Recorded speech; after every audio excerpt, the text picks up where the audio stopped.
headlines of VTV News. Efforts to remove difficulties and obstacles for people and enterprises. Bà Rịa Vũng Tàu fishers switch to sustainable fishing practices. And later on in our world news, North and South Korea on high alert as border tensions heighten.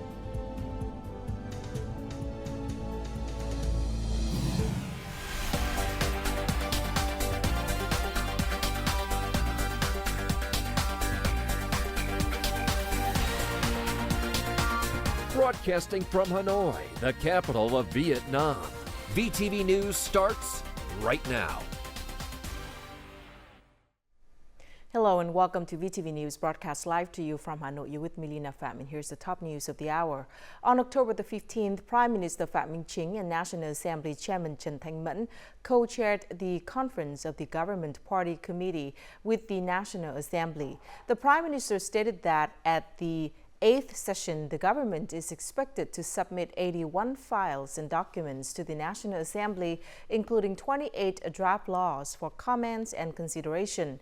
This substantial workload requires increased efforts and more active, effective collaboration between the government and the National Assembly. National Assembly Chairman Trần Thanh Mẫn emphasized the importance of the 8th session, which will address major issues to promptly remove institutional and policy obstacles, unlock resources, and overcome bottlenecks. The National Assembly Chairman requested that the agencies of the National Assembly and the government coordinate more closely and innovate the process of building professional, scientific, timely, feasible, and effective laws. He also stressed the need to strengthen control of power, prevent corruption and negativity, and fight against group interest in lawmaking.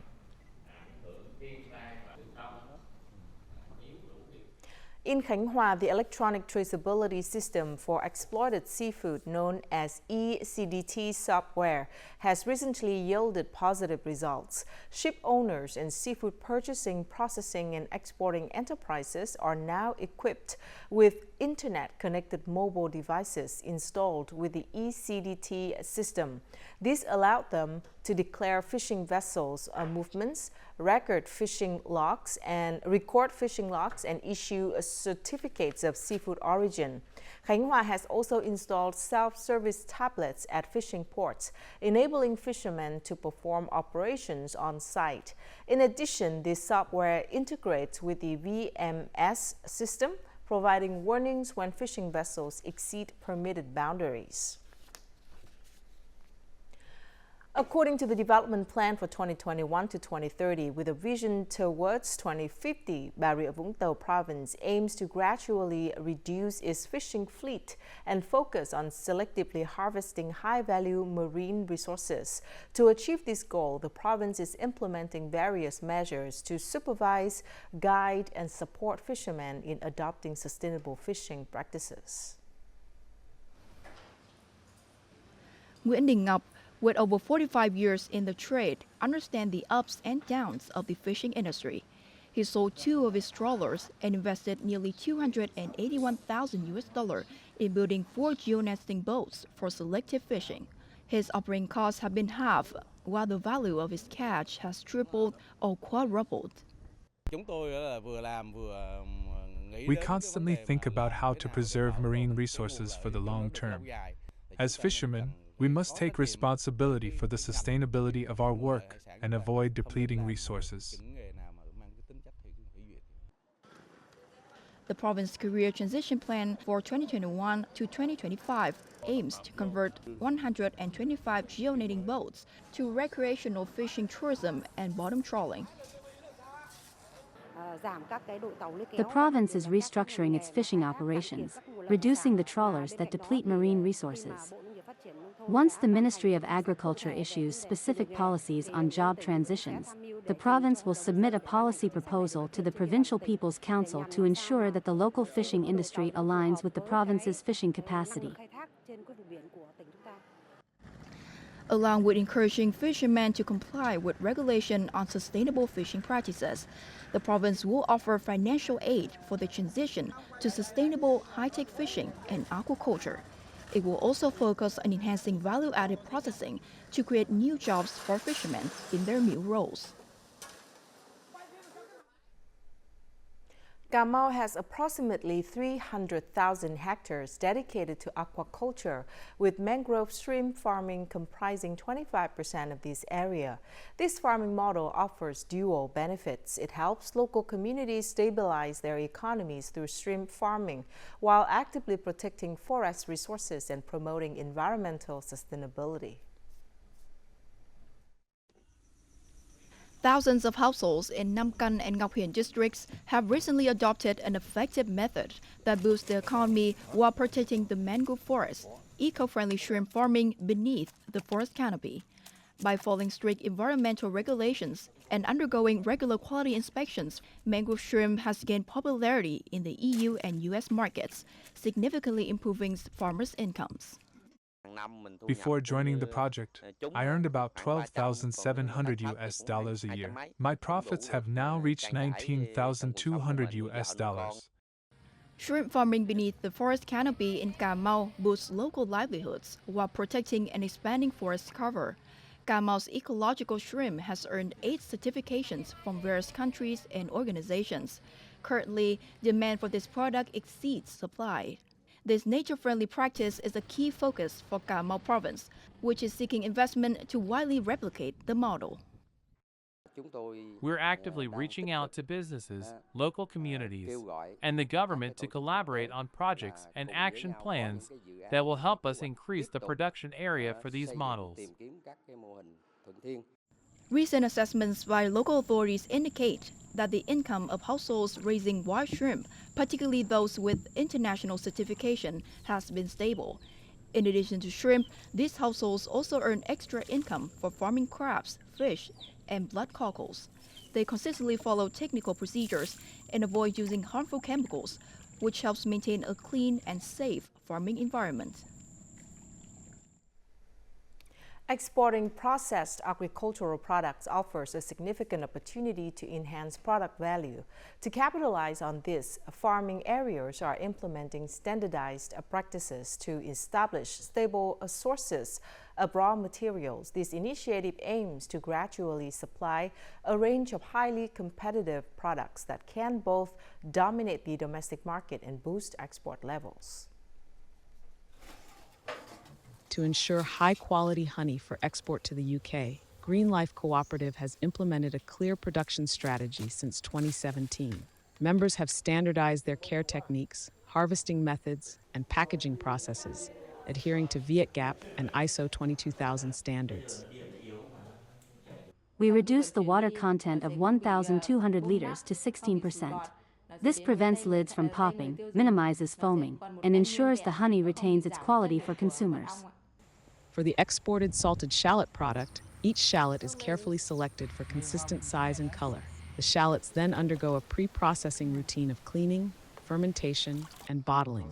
Each product receives a unique code and barcode. Before export, the product is also tested for food hygiene and safety. The UK only requires VTVGAP certification. We need to test samples after production. For instance, shallots require over 100 samples, and we aim for a 90 to 95% pass rate. I'm happy to report that all our shallots meet the necessary requirements. Each market has varying requirements, which aren't necessarily higher than Vietnam's. But if there are differences, we need to follow the destination market's guidelines to help cooperatives create increasingly high-quality materials. Over the past 2 years, Hoa Binh Province has focused on developing standardized agricultural raw material areas. In the first 9 months of this year, the province had 17 agricultural and forestry product export establishments, achieving an export volume of over 890,000 tons. And before we move to the next part of VTV News, let's check out the foreign exchange rate.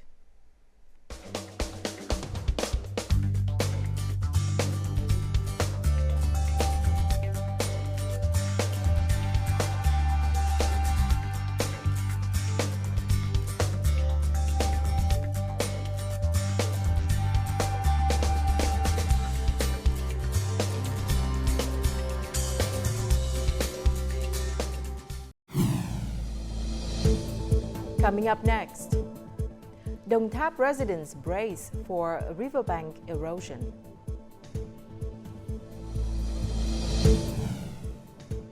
And the ups and downs of crab harvesting at Bình Thuận Sea estuary.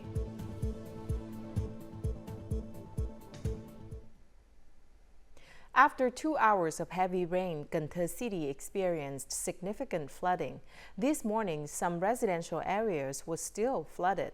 The downpour, which lasted from 4 to 7 p.m. yesterday, caused severe flooding on numerous roads. Forecasts predict that the upcoming high tide on the 15th day of the 9th lunar month will cause further flooding in many areas of Cần Thơ, potentially exceeding the historical peak tide of 2.27 meters. The highest water level may surpass alert level 3 by 0.18 to 0.28 meters, occurring from tomorrow until Sunday evening. According to the Chi An Hydropower Company, from 9 a.m. this morning, the Chi An Hydropower Plant will cease reservoir discharge. This decision is due to the rising high tide in the lower reaches of the Saigon-Đồng Nai River, which is expected to reach alert level 3. This year's flood season has brought higher than usual water levels. Rising waters and frequent heavy rains have intensified riverbank erosion in many areas.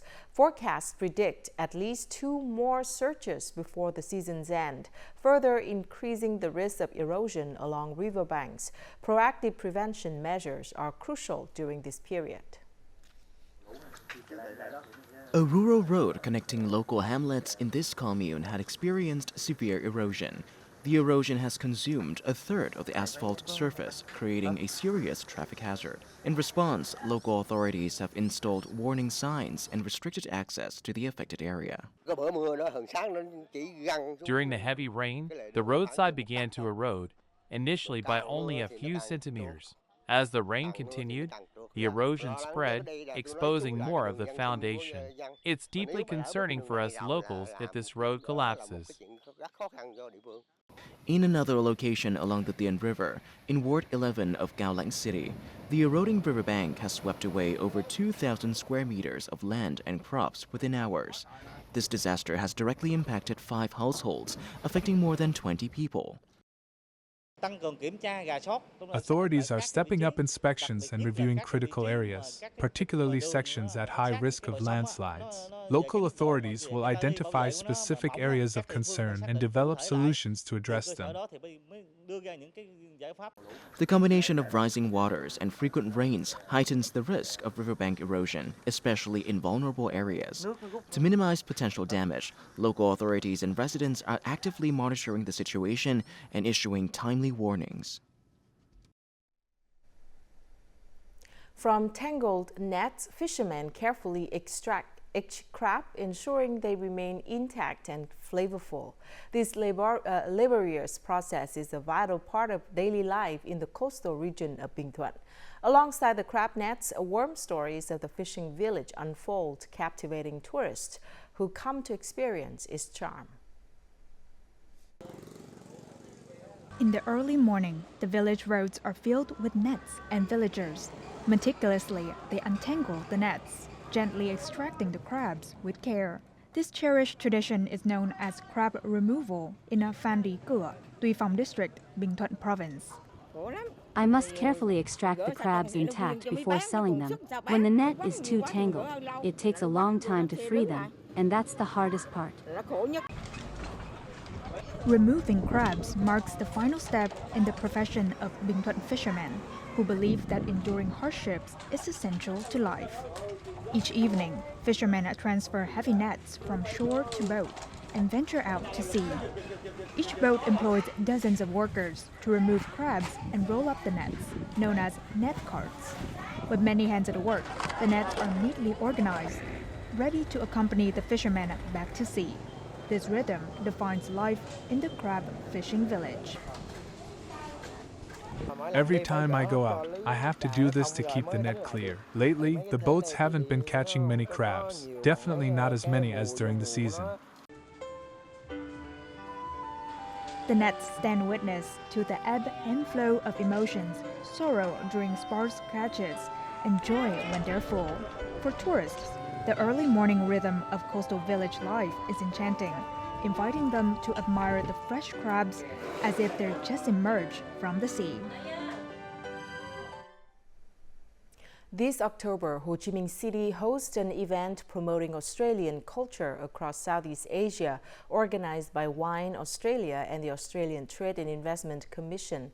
At the event, participants will learn about the history of Australian heritage development and can enjoy more than 100 grape and fruit products, showcasing typical flavors from various regions in Australia. The event serves as a bridge to promote the beauty of Australian cuisine and culture to the people of Ho Chi Minh City. More than 40 units representing 25 regions producing Australian grape and fruit products have participated in this series of events. The Vietnam Film Development Association, in coordination with the People's Committees of Da Nang City and the provinces of Ninh Bình, Phú Yên, and Quảng Ninh, hosted a Vietnam Night to promote Vietnamese cinema at the 29th Busan International Film Festival, which was held in the Republic of Korea from October the 2nd to the 11th. Spectacular scenes were filmed in the two Vietnamese central provinces of Ninh Bình and Quảng Bình for the film Kong Skull Island. In 2017, they left global audiences amazed and curious about Vietnam's wild and majestic natural landscapes. From the bustling and vibrant cities of Ho Chi Minh City, Hanoi, and Hoi An to the alluring mountain scenery in northern Vietnam, these locations provided high-quality filming settings for the 2023 film A Tourist Guide to Love. While in Busan, the Vietnam Film Development Association organized a seminar titled Introducing the Da Nang Asian Film Festival to showcase various filming locations in Vietnam to international film companies. Criteria geared to attract movie-making interest encompassed financial support, information support, location support, legal procedure support, and infrastructure. We want to put aside the word potential and turn that potential into actual effectiveness. The association developed the Production Attraction Index, PAI, and the Film Crew Attraction Index for localities with 5 criteria. It has become an opportunity and a solution for provinces to introduce themselves and their filming locations. This year, Vietnam had more than 5 booths. All attendees at the film festival noted that it has significantly promoted various provinces and cities as filming locations, while also boosting international sales for domestic films. The railway industry has sold over 62,000 train tickets for the Tết holiday after 2 weeks of sales. According to Saigon Railway Transport Joint Stock Company, many train tickets are still available on all routes. The railway industry is currently offering various preferential policies, including discounts for social policy beneficiaries, union members, and passengers with customer cards. Students in particular will receive a 10% to 20% discount on ticket prices depending on their travel date. Co Lễ Pagoda is a historical and cultural relic site in Nam Định province featuring Lý dynasty architecture. The pagoda was built by Buddhist monk Nguyễn Minh Không. It hosts many traditional cultural rituals and Buddhist ceremonies usually held from the 13th to the 19th of September of the lunar calendar every year. The traditional festival of Co Lễ Pagoda took place on October the 15th. This cultural event helps showcase and promote the values of cultural heritage and tourism products to attract tourists to the region.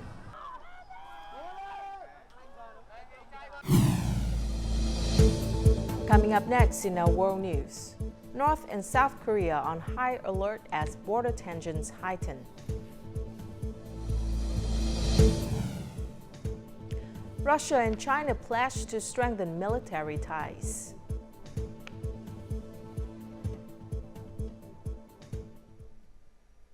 Tensions between North and South Korea are escalating after Pyongyang accused Seoul of sending drones over its capital and repeatedly violating its airspace over the past 2 weeks.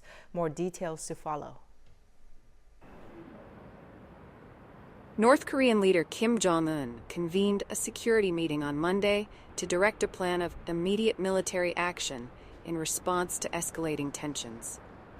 The meeting gathered senior security and intelligence officials, including the Chief of the General Staff of the Korean People's Army, the Minister of State Security, and the Defense Minister. North Korean leader Kim Jong-un received reports on plans to counter South Korean activities, emphasizing North Korea's right to self-defense and potential military retaliation. On October 9th, North Korea's army announced it would sever road and railway access to South Korea and fortify areas on its side of the demilitarized zone in response to joint military drills between South Korea and the U.S. On Tuesday, the South Korean military confirmed North Korea's detonation of parts of the inter-Korean infrastructure that previously linked the two countries. The South's Joint Chiefs of Staff stated that they are closely monitoring the situation and maintaining full readiness. Authorities in Gyeonggi Province are also considering establishing risk zones in certain border areas as tensions in the region have intensified in recent days. The Joint Chiefs of Staff have stated they cannot confirm North Korea's allegations regarding the drone operations. Chinese Defense Minister Dong Jun met with his Russian counterpart Andrei Belosov in Beijing on Monday, noting that this year marks the 75th anniversary of the establishment of diplomatic relations between China and Russia. Chinese Defense Minister Dong Jun described the bilateral relationship as an exemplary model between major countries characterized by high-level mutual trust and intensive cooperation. He emphasized that the two militaries should firmly defend the common interests of the two countries. In turn, Russian Defense Minister Andrei Belosov stressed the importance of military cooperation between Russia and China in safeguarding global and regional peace and stability. He expressed Russia's willingness to work with China to maintain efficient cooperation and jointly address security challenges. The United Nations or UN Security Council expressed strong concern Monday as its peacekeepers in southern Lebanon were wounded during intensified fighting. Council members stressed that all parties have a responsibility to ensure the safety and security of UN peacekeepers. In a statement, the UN Security Council also reiterated that UN peacekeepers were never intended as targets of attack and reaffirmed its support for their role in maintaining regional security. A UN report indicated that UN peacekeepers were subjected to 20 rounds of Israeli attacks as part of Israel's ground offensive against Hezbollah along Lebanon's southern coast. Though the moon is 384,400 kilometers away, a replica of its surface has opened in Germany. Astronauts worldwide will use this facility to train for lunar missions. For European astronauts, it's the closest they can get to the moon without leaving Earth. It will be years before the European Space Agency can send one of its astronauts to the moon. For now, they can practice in a facility the agency opened in Germany on Wednesday, where lunar conditions have been replicated. The Lunar facility at the European Astronaut Center near Cologne has 900 tons of ground-up volcanic rock, similar to moon soil, spread over a surface slightly larger than a basketball court. It's all coming together, and that is special. It doesn't exist anywhere in the world, but it is crucially important for before we go to the moon that we train.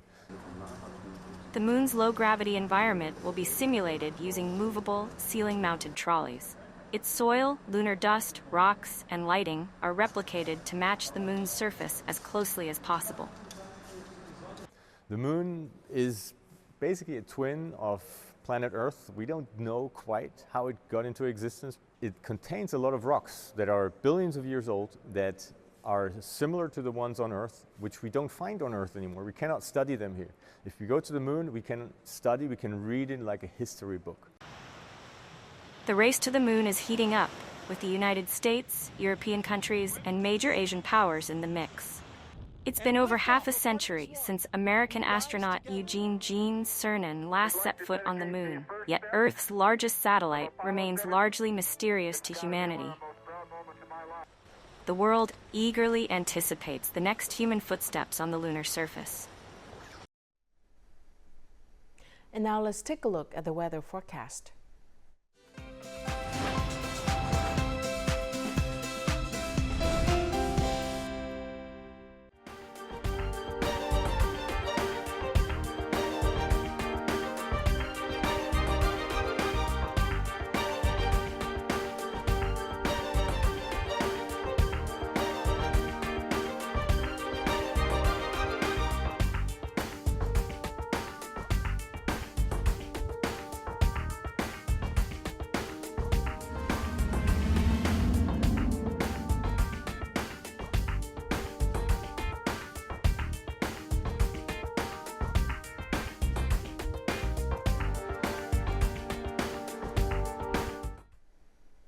And that's it for this edition of VTV News. Thank you very much for watching. To rewatch our program, you can download VTVgo from App Store, Google Play, or tune in our YouTube channel at youtube.com/VTV4Go. Goodbye for now.